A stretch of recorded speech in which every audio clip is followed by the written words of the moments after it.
I'll be Nakaruru, and you be the other two. Okay. Alright, we're live. Hello and good evening to everyone. My name is Scrappy Fan 92, and it's my birthday. Welcome to Storytime with Scrappy and Friends. I would like to apologize in advance because what we're doing right now, is not really part of whatever semblance of a plan we have.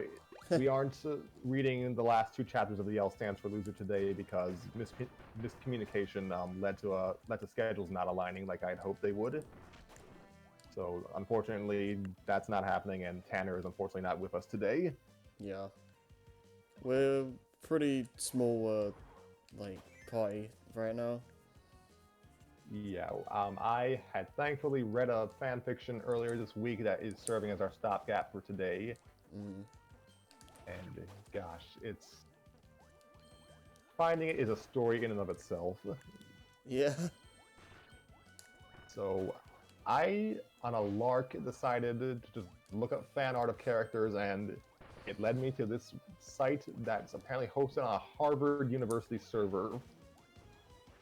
So what I presume is an alumnus by the name of Andrew Huang, and I hope I'm pronouncing that correctly, had basically made their own site like as a tribute to this franchise called Samurai Shodown.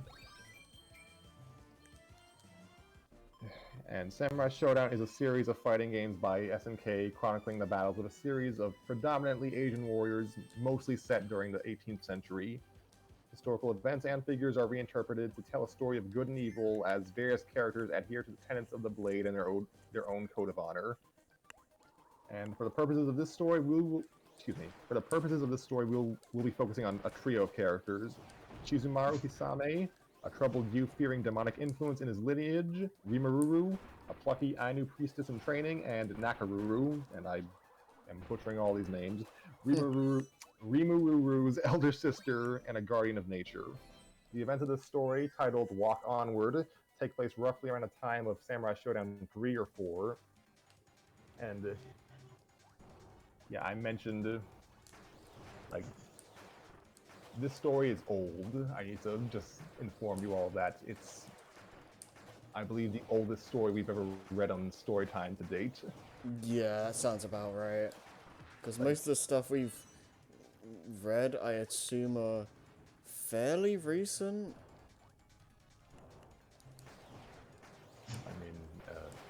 I mean, L stands for loser, and Darker Knight like both over a decade old at this point. But I mean, fair, yeah. But this makes them look like insert new thing here. Yeah.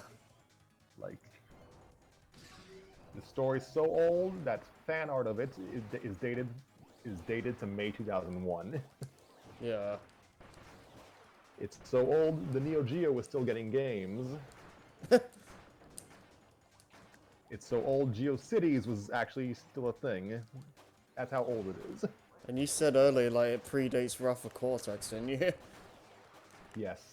That's insane. I think you mean insane. Oh, yeah. God. Okay. So, yeah, this is Walk Onward, written by the site owner, or former site owner. This site has not been updated since January of 2004, unfortunately.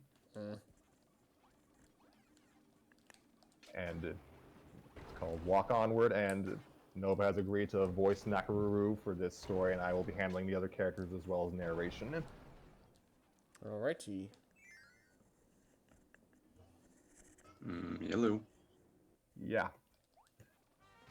This is actually a sequel to another story written by Andrew Huang, but I'd say it's decently self-contained, and I also just didn't read the original prequel, so Yeah. we're going for this. Yeah, we might read the prequel story later, but I think for now we're just gonna go with this story, and yeah. So, without further ado, this is Walk Onward by Andrew Huang. Rimururu groaned, putting a hand to her head. What just happened? Shizu! She sat bolt upright, which proved to be a mistake, as stars burst across her field of vision. A moment, then another passed while she wobbled, trying not to fall back over, and she was able to see once more. Shizu, Shizumaru? She called out, weakly.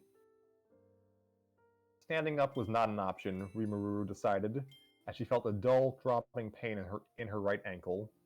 So instead, she twisted around in her seated position, trying to spy out an umbrella, a tasseled sword, a head of red hair.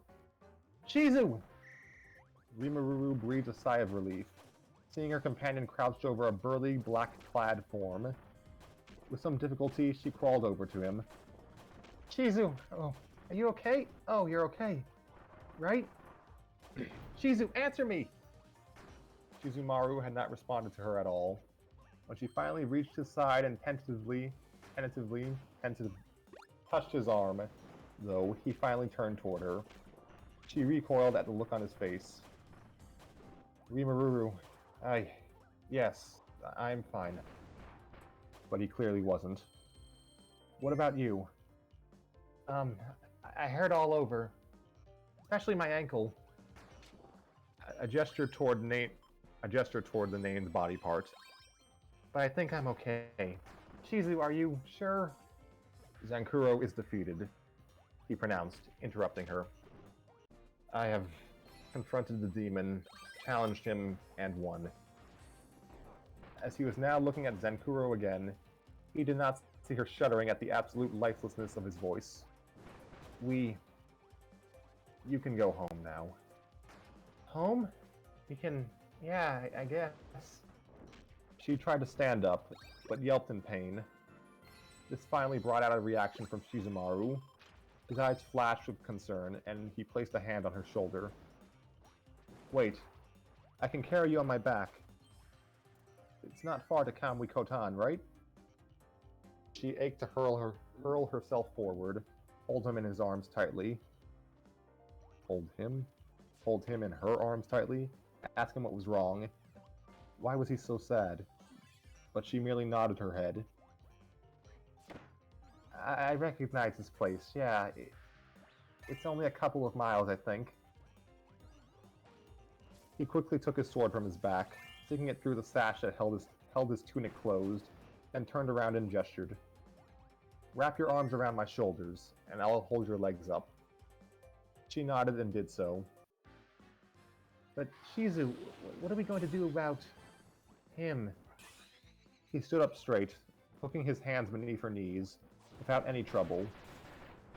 One held his umbrella, which looked more battered than usual. Do not worry about him now. And he started walking. Nothing more seemed to be forthcoming, and Rimuru sighed. Take that road. Go straight until it forks beneath a great pine tree. Go on the right, and that'll take us to Kamui Kotan. He nodded silently.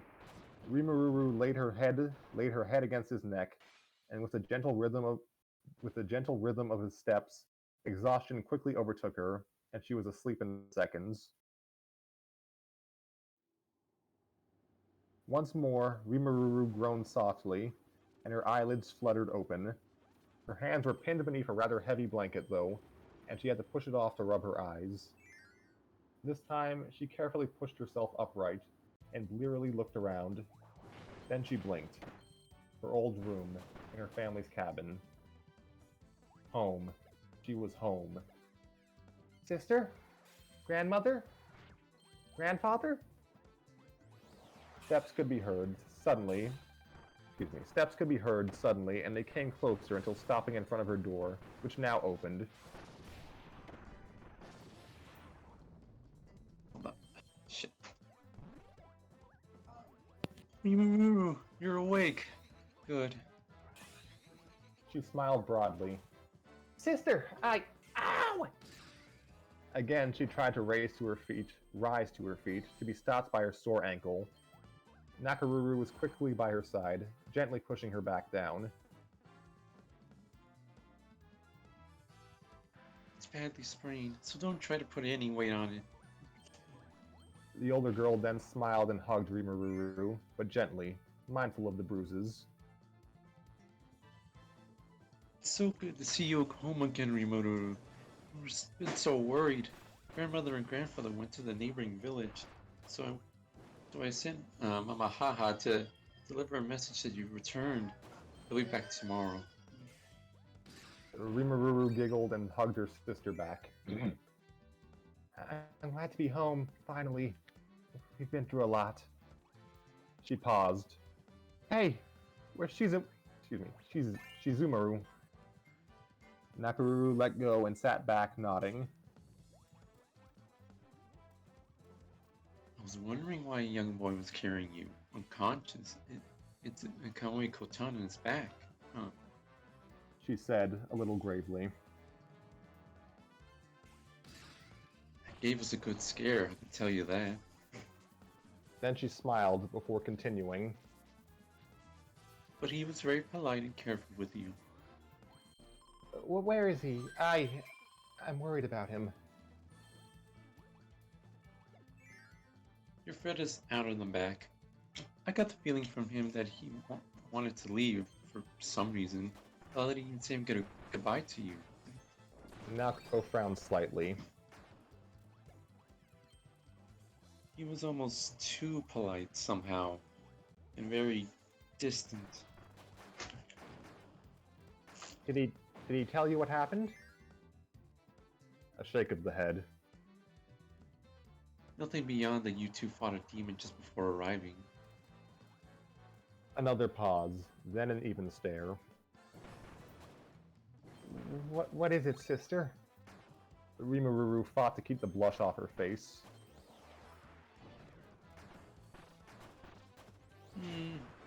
No, never mind. Here, let me help you up. He asked to see you once you woke up. Rimuru nodded and stood up, with assistance from her sister. They found him sitting, slumped with his back toward a tall tree, in the waning light of the late afternoon. Rimuru frowned at the position of the sun in the sky. It had been early morning when they fought Zenkuro. Did she sleep through all that time? Shizumaru-san, called Nakaruru. Oh, frig. Sorry. Shizumaru-san, Called Nakaruru, who was supporting Rimuru from the side. I brought Rimuru. With almost deliberate slowness, he raised his head and opened his eyes. Rimuru shuddered slightly. The bleakness remained on his face. It did lighten a little bit, though, and he smiled faintly. Oh, good. You're awake. He climbed to his feet, moving a bit stiffly. Had he been sitting out here the entire day? Rimuru wriggled out of her sister's grasp and hopped forward on her good leg towards Shizumaru and drew her arms around him. This elicited a raised eyebrow from Nakaruru and a slightly surprised look from Shizumaru, but she saw neither.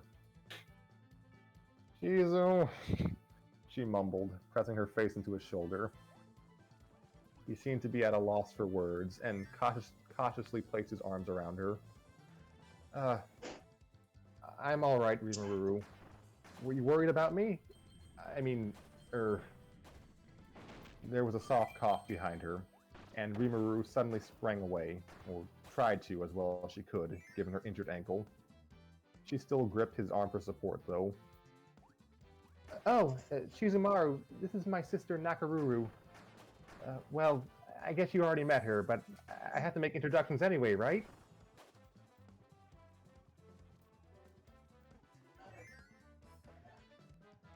Yes, we already met and spoke a little bit with Rimu-chan. Said Nakaruru, sounding faintly amused. He told us about how you met a little while ago, and have been seeking out Makusa and a demon together for the past months. They must have become good friends with all that traveling. Yes, said Shizumaru, sounding slightly dazed. Rimuru blinked and turned around. Was that an Edge and sister's voice just now?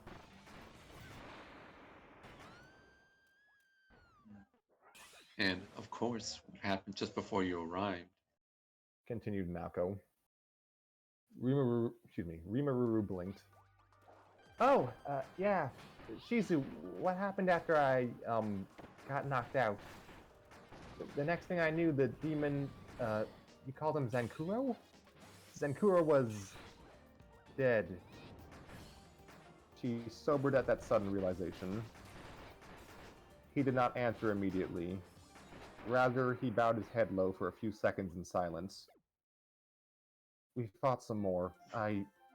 No, I do not remember how exactly I managed to do it. But I finally struck a critical blow and... Shizumaru shook his head. It is over. That is all. Rimu frowned, knowing that this wasn't all, and she gave her sister an inquisitive look. Nakaruru only shook her head, indicating that she knew nothing further. Oh, well... Oh! It's almost dinner time, right? Sister, we should make something special for Shizumaru. I'll help. Nakaruru laughed softly. No, that's alright. You need to stay off that ankle. I'm already part way through making dinner, so I can finish it up pretty soon. Shizumaru-san, please remain with us for dinner at least. You brought my little sister home safely, and our household holds you a debt. He smiled and bowed to him. I thank you for your hospitality, said Shizumaru, just a bit uncertainly, and he bowed back. Without further ado, Nakaruru turned and walked back to the cabin to resume making the evening meal. Rimaru sighed and leaned against Shizumaru heavily. Wow, I'm finally home, she murmured, then turned and again buried her face in Shizumaru's shoulder, holding him tightly. Rimaru, is something wrong? You tell me, Shizu, she answered, slightly muffled. You keep on saying that you're okay and that you've beaten Zenkuro, but I can tell there's something bothering you. She looked up into his deep red eyes, a bit sadly. Won't you tell me? Please? He was silent again. She knew that look on his face. He was turning his thoughts over in his mind, slowly, thoroughly. Come, sit. He gently helped her down to the ground and sat next to her, still beneath the shade of the tree. He opened his mouth, closed it, and sighed. Rimuru reached out and placed her hand on his arm, but said nothing. Only looked at him reassuringly and nodded. He was my father, he blurted out suddenly. Silence reigned supreme for the next several seconds. What? What do you mean? Your father? Rimuru finally managed. The reassuring expression, which had frozen on her face, slowly gave way to consternation. I mean, he told me as he lay there dying, he answered softly. I could not believe it at first either, but it made sense. Why I was the only one he spared in my village. Why I've always felt his presence on the edge of my mind. Why, in the end, I was the only one who could defeat him. He drew his legs up close to his chest, and in so doing, drew away from Rimuru. She was still astounded. Oh my gosh, Shizumaru. And he told me why. He said our family was starving. Him, my mother, myself. So he used his skill with the sword to earn rice for our table. But he lost himself in the sword. He became possessed, became the demon. He went mad and destroyed the village, and not even my mother could shake him from his frenzy. But my cry stopped him, finally, he told me. He let me live, and vanished back into his madness. He said he could feel my presence, just like I could feel his, and tried to stay away from me. That is why it had been so hard for me to find him. And now... Rimuru stared at him, and then reached a hand out toward him, tentatively. or tentatively. She touched his arm again, but he gave no response, neither drawing away nor looking at her. Shizu, I don't know what to say. I did have family. But my father killed my mother, and now I have killed my father, he said dully. And if my father was a demon, then I... You think there's a demon in you? Whispered Rimururu. He nodded. She gazed at him, through a rising wave of tears. He looked absolutely stricken, completely lost, and what had happened to him was not something she could really quite adequately comprehend. Her parents had died years ago, when she and her sister were young, but at least she had remembered them, and it had been disease that killed them, not herself. At a loss, she didn't know what to do at all, but she would try. Shizumaru, what are you feeling right now? I do not know. Rimururu wiped her eyes with the back of her hand, then shuffled forward on her knees, moving up to his side and timidly placed her arms around his shoulders in a questioning hug. I'm sorry, Shizu. I don't know what to say. Can't even imagine what you're going through right now. No answer from him. But, Shizu, Sister said that she thought that you wanted to leave. Please, don't go. I'd miss you so much if you went away. And I don't want you to be alone, not after something like this. You'd be... I don't know. Still no answer.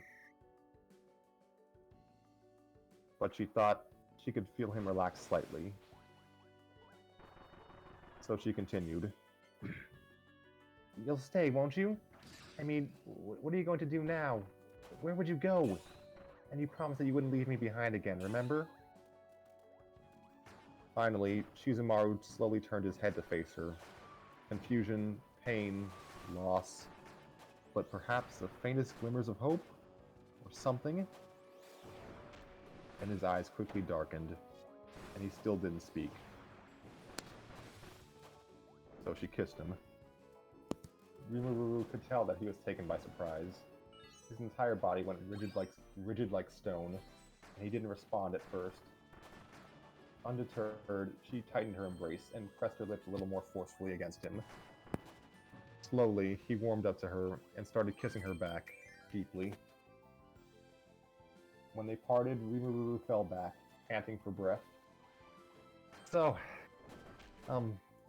you won't be leaving, right? She asked, a little giddy.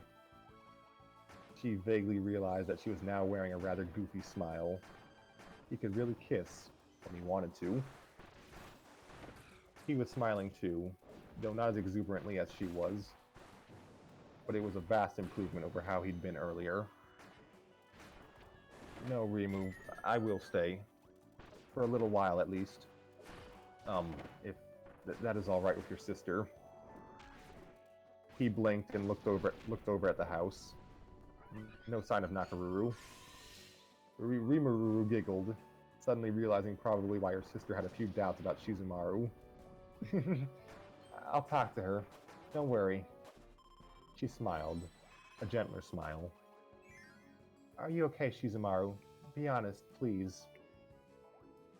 His face fell once more, and he looked down. No, I am not. This is going to be difficult. He sighed and leaned back against the tree, now looking off toward the mountains. I just do not know. This was too much for one time. Too much to think about. I am going to need time. She nodded and placed her hand over his. Take as much time as you need, Shizu. I'll be with you. Always remember that. And he smiled again, and she did too. And he leaned forward to kiss her once more, lightly. Of course, that had to be the moment that Nakaruru called from the cabin. Dinner's ready. Rimururu. Shizumaru-san. They quickly turned away from each other and found Nakaruru watching them from the doorway of the cabin. There was a smile on her face. Well, that was to say, the corners of her lips were turned upward and her teeth were visible. Rimuru giggled nervously as Shizumaru quickly helped her to her feet and walked her back to the cabin. Dinner passed pleasantly enough, really, although Nakaruru seemed to smile just a bit too much at Shizumaru. She saw us, didn't she? Rimuru thought, but that matter was not brought up over the meal, fortunately. Neither was Zenkuro. Shizumaru had asked that the details he'd shared just earlier be left behind. Of course, that wasn't anything very pleasant at all, was it? So instead, they talked about the village, catching Rimuru up on recent events and telling Shizumaru about some not-so-recent ones. They in turn told Nakaruru about some of the adventures they had shared in the past months. They finished eating, eventually. Shizumaru looked rather spent. He had to stifle some yawns during the meal, and Nakaruru quickly moved off to prepare some bedding for him. Rimuru smiled at him and took his hand in hers beneath the table, discreetly. "You okay?" she asked him, softly. "I will be," he answered, equally softly.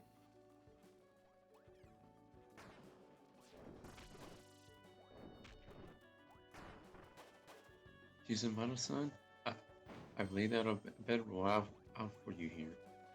Nakaruru called, from the other side of the room by the fireplace. Make yourself comfortable. There's a stream outside, if you need to wash up in the morning. It'll be cold, I know, but I imagine you can handle it. He dropped Rimaru's hand quickly and rose. "Yes, thank you very much, Nakaruru-san." He looked at Rimuru. "I think I should sleep now." She nodded up at him. "I'll be just down the hall, and so will Sister." Shizumaru walked over to where Nakaruru was. They exchanged a few quiet words, probably of thanks, some inquiries if everything was all right, and then he lay down. Very soon, even before Nakaruru had made it back to the table, he looked to be asleep.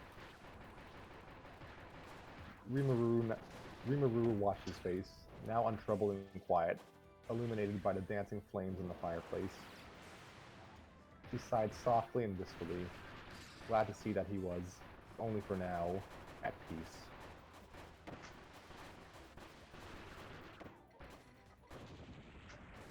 You care for him, don't you? Her sister's voice, not speaking Japanese anymore, but their own native tongue instead, broke into her thoughts. Startled, she turned to face Nakaruru. Heat rose in her cheeks, and she looked down at the table. "I do." The blush intensified as she remembered that her sister had seen them almost about to kiss, just before dinner. "He's a perfect gentleman, too," she said quickly, in an attempt to forestall her sister. Nakaruru laughed softly, as she piled up the dishes that they had used. He does certainly give that impression. Quite polite, and a very model of humility. She continued to speak, as she rose and moved to set the dishes aside to be cleaned. And he does seem to care very much for you. Rimuru could only nod and murmur, "Yes, he does." I was wondering what I have to talk to you about this. The soft susurration of robes filled the pause that followed, as Nakaruru sat down once more. I didn't think something like this was going to happen when you left us half a year ago. You never showed any interest in boys before. Rimuru just shook her head. "No, I guess not." Nakaruru sighed. And now that I'm faced with a task, I'm not really sure what to say. You're my little sister, and I love you very much. I don't know if I'll ever totally trust any boy to be with you, even more so a Japanese boy. These people have fought us long and hard, you know. Yeah, I know. But Rimuru's shoulders slumped. He's different. He didn't care that I was Ainu. I even taught him some of our language. He wants to learn it. She smiled in memory. He's not very good, but he's trying. I see. And he's done a lot for me, too. He taught me about Japan. He's traveled a lot, you know, because of the demon that he was hunting. Helped train me in fighting. Protected me from some bad people that we ran into. She stared at her hands, touching and twisting her fabric of her robes. I'm glad I met him. Nakaruru did not answer right away, instead sitting there in silence, drumming her fingers softly on a table. Rimururu finally turned to look at her, with wonder and some fear in her eyes. I see a good heart in this young man. The older girl finally said. But one that has been scarred by a lot of hardship. He may be the stronger for it, but he may not. Nakaruru turned to look at Rimururu directly. I have the feeling that there was more to the demon that he defeated than either of you have said so far. I won't pry, but I can tell that and what results from this will be important in what sort of person he becomes. Rimururu could not answer, only listen and nod.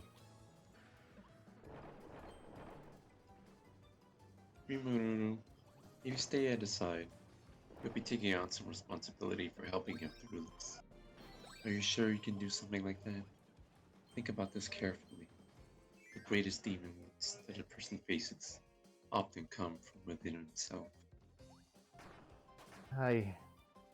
Rimururu paled. Surely she didn't know, did she? Those words echoed what she and Shizumaru had been talking about earlier. But no, she meant them in a different way that they had. Certainly. I have to, sister. You remember how I told you that he left me behind shortly after we first met, right? He promised not to do that again. So I can't leave him behind either. She folded her hands in her lap and stared at them again. Even if he was just a friend and, Nakaruru laughed softly and placed a hand on Rimururu's shoulder. If he were just a friend, I would be less worried actually. It is easier, I think, for people who are just friends to support each other in this way. If you were more than friends, that may make things more complicated. Do you understand? A hesitant shake of the head was her response. Well, there's just more feelings involved. I don't really know what to say. You have such bad timing, Rimur-chan. She said, chuckling, giving her little sister a hug. This, at least, allowed Rimururu to relax a little. I'm sorry, sister. But, yeah, I told him that I'll be at his side, to help him. He needs me. He needs friends, and I was hoping that you could be his friend, too.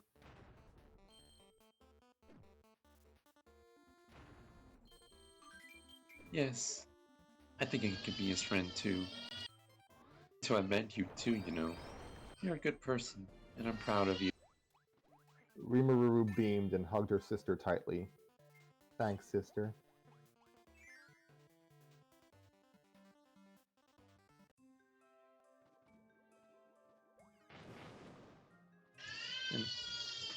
And the only reason I haven't already chased him out of this house for trying to kiss you earlier is because I saw you kiss him first.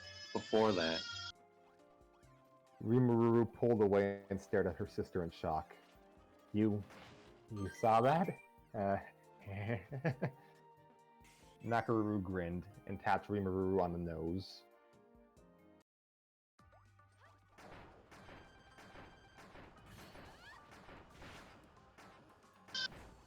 I'm your big sister. Of course I see everything. They laughed together, then cleaned the dishes. Rimururu insisted on helping despite her ankle, and soon retired for the night afterwards. When morning arrived, everyone in the house was up quite early. Shizumaru quickly washed himself off in the stream. Quickly, because dawdling would have been a very, very cold experience indeed. Rimururu took a little longer, and needed Nakaruru's help because of the ankle. During this, Shizumaru was very careful to remain inside the house and away from any of the windows. Rimuru finally entered the house again, looking rather refreshed by the bath in the ice cold water. She was using a walking stick for support now. It would probably be a week or so before she could walk normally again. She quickly found Shizumaru, sitting on the bedroll that Nakaruru had laid out for him, now carefully folded up. Shizumaru, what are you going to do today? He sat there, thinking, for a few moments before answering. I left Sankuro's body out there. I think I should bury him before the carrion eaters get to him. She blinked. Oh, that's right. Yeah, well, sister is a priestess. I guess you can bless the body or something like that. She offered, a bit lamely. Shizumaru smiled faintly. I suppose that would be good, yes. If she does not mind. No, Nakaruru did not mind when they asked her. She gave Shizumaru a shovel to use, and the three of them walked down the road to where the fight had been yesterday. It was slightly slow going, as Rimuru held them up slightly. The trip was conducted mostly in silence, out of deference to what the boy had to be going through right now. They found Zankuro just as Shizumaru had left him. The scavengers hadn't touched him. No travelers had disturbed him or taken the huge sword of obvious fine craftsmanship. There was an air of something that lingered around him. Rimuru decided that were she just another passerby, he probably would have given him a wide berth, crossed to the other side of the road, and continued on her way. Nakaruru spoke some quiet prayers over Zankuro, asking the Kamui to come and cleanse the evil spirits from this place. When that was done, Shizumaru quickly dug a grave a slight distance away, near the road but not too near it. By himself, with no help from either of the Ainu girls, he half carried, half dragged the body into the grave. The sword went in as well. Just as quickly, he covered it up with dirt, and then placed a stone there as a header. Again, Nakaruru spoke a soft prayer, and then stood back. Shizumaru knelt down at the side of the grave, in silence. Rimuru looked at her sister, who nodded slightly. So she knelt down beside Shizumaru and waited. Waited for him to speak, to pray, to cry, to do something. He did speak, after a while. It is done, Rimuru, and now I am not sure what to do. She reached over and took his hand, squeezing gently. It's okay. You don't have to do anything if you don't want to. I feel sad, but I am not crying. Maybe I should.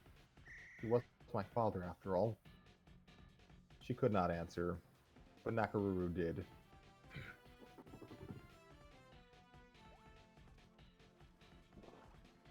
If you must mourn, it will come to you, Shizumaru-san.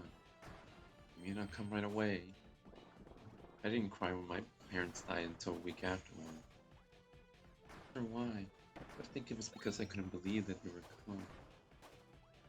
Shizumaru nodded, then slowly stood up. He held onto Rimaru's hand and helped her to her feet as well. I think I understand.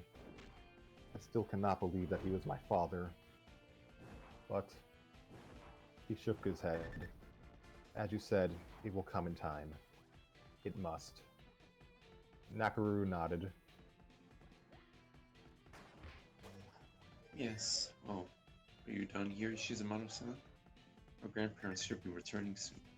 If not, then Yes, I am done here. For now. I would like to meet your grandparents, actually. He smiled faintly. And he looked down and realized that he was still holding Rimaruru's hand and turned a bright red. Nakaru followed his gaze and chuckled, but made no comment. Instead, she turned and started walking up the road back toward the cabin. Rimaruru giggled and murmured to him, "It's okay. She understands, I think. But she said she wants to talk to you sometime." Chizumaru gulped and did not look all that reassured. "I see." They set off after Nakaru, struggling to catch up with her. The end.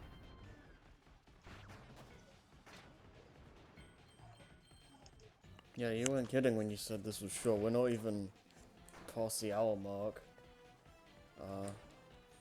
Yeah, I like that a lot.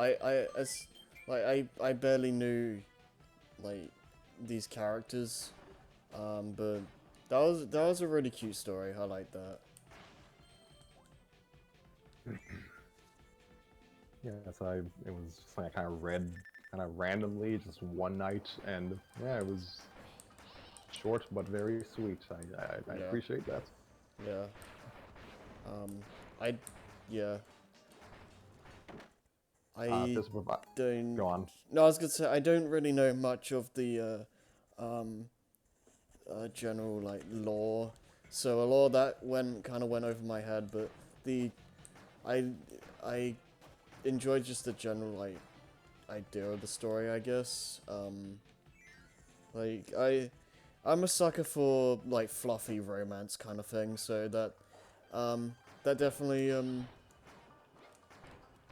got my approval. I guess just to provide some clarification to the readers, because I probably should have said this earlier. Yeah, Zankuro is actually, as a canon character, a villain featured in Samurai Shodown 3 and 4, and yeah, implied to be a relative of Shizumaru. It's not, I don't think there's been officially stated of what his relation is to the character, but it's very heavily implied that they are family.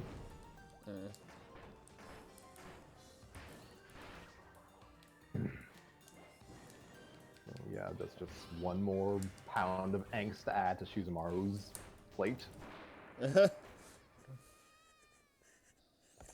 Oh, Yeah, boy. so I enjoyed this story. It's just very pensive. It was pretty. It was a. It was very simple, a very simple, straightforward story, and I feel like that was. I feel like in this case it was to its strength. Like it didn't really need to be anything super complex or anything like that. Ooh. It was just a little how to describe it.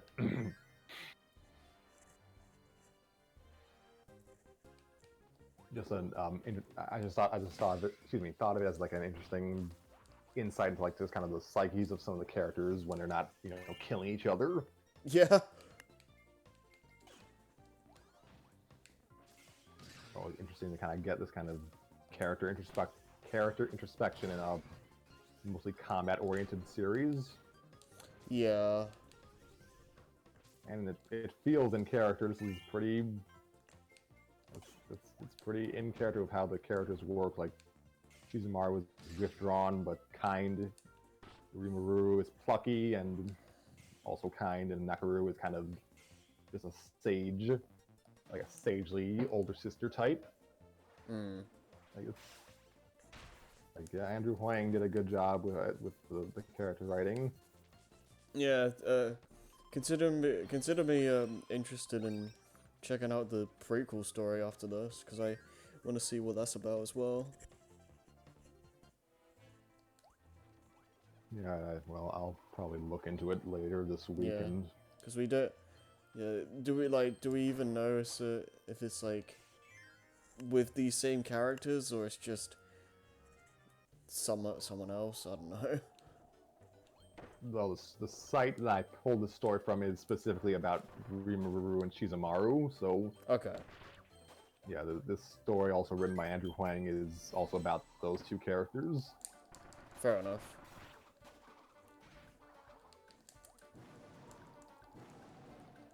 So, Nova, what did you think of the story? Honestly, I kind of needed a story like this. Just, if only because even despite not knowing anything about these characters, character-wise, Oh my god. it definitely feels good to uh, be able to read a piece that just doesn't feel the need to add in too much, add in so much detail or so much angst, and just it's just a basic but still good character study of how just how these characters think and what their emotions are, how uh, like what their thought process is at a certain point in time, and the romance is especially, again, it wasn't it, it, it's nothing too complicated, but it's still definitely very believable, and you really do uh, feel that these two really do care for each other a lot, and you don't need so much backstory in order to believe that. You just Yeah. need the most important details, and you know you it, it's convincing enough on its own. Yeah, I'd agree with that, because, again, I know barely anything about these characters, and I still felt like there was a connection there that um, I, I felt like made sense, and I liked it. Like, I don't know. It worked. Yeah, the irony of this is that, yeah, the three of us, don't really know their backstory within the canon of this fan fiction. Like, we Right. know there's some history, but we haven't really seen it, and that's because we're reading like part two of a two-part thing. Well, not even just that, but like just this series in general. I barely know anything about these like characters. Period. So the fact that even with that, I still found it believable is a achievement in and of itself. I think. Oh, well, yeah, that's good. I do kind of know these characters. They don't really interact much in canon, but they're a moderately popular ship among fans, and that's honestly, I think that's solely because they're like the two youngest fighters. But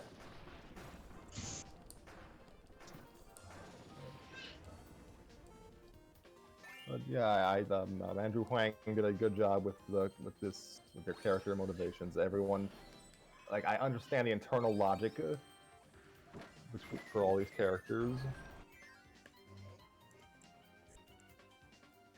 Mm. And it's just a simple, straightforward character study. I appreciate that. Yeah. Reminds me of Erica in a good way. Yeah. In a sense, I can kind of get that.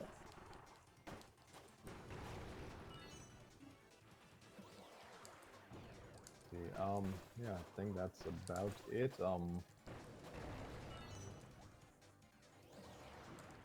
So yeah, if anyone watching this is interested, well, despite the site not having been updated in nearly 20 years, it's still up, it's on the internet Wayback Machine as well, if the site ever goes down, but it's still accessible via regular means, and just check it out. It's a nice little fan site from a certain period of time in video game fandom.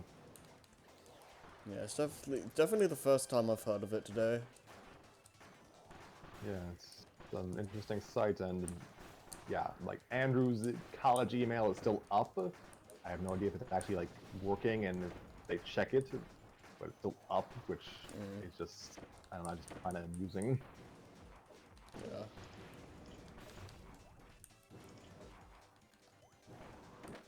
So, So yeah, we'll this will not be the last Samurai Showdown story we read on Storytime. We'll probably double back to the story's prequel at some point in time. Yeah.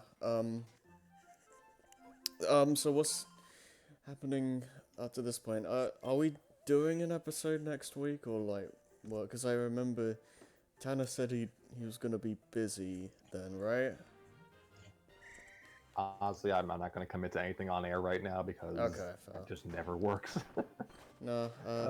I mean, honestly, if we had to do another like episode like this, we could just read the prequel or something. Yeah, we're doing the Star Wars. We're doing this in Star Wars order.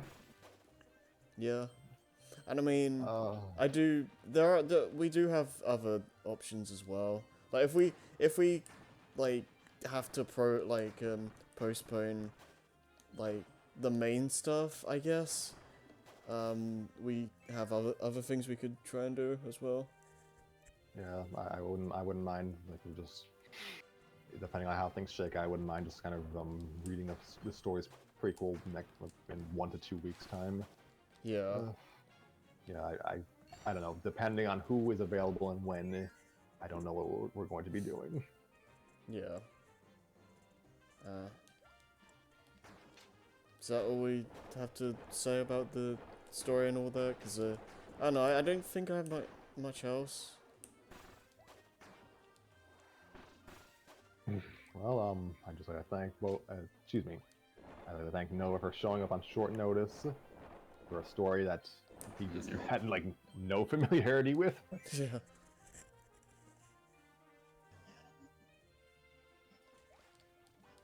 So yeah, like your Nakaruru was pleasant to listen to.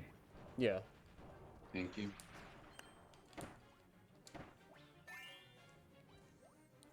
Yeah, I think that's about all I have to say for today. Happy birthday to me, I guess. So, is it really like actually your birthday today? Yes, Harry, is my birthday today. Oh, happy birthday! I didn't actually know that. Thank you. Alright, well, if we're done, I guess I'll just stop here. So I guess, we did get someone in the chat, earlier. Yes, thank you, Effide. Yeah, I don't. We appreciate your presence here for Yeah. however long it was. Yeah, I don't know if they're still here. Yeah, I have no idea, but that was nice. So yeah, I guess we'll come back next time to either L stands for loser or the prequel for this story. So Knowing us, we wind up reading neither next time. yeah, that's totally possible, but yeah, we'll see. Hopefully we'll come back next week, but if we don't be too surprised. I'll just say that. Remember when we used to have a consistent schedule, like for like maybe 2 months? Yeah. Oh god. Anyways, we'll see you guys next time. Have a good night, stay safe, and yeah, that's about it. See ya.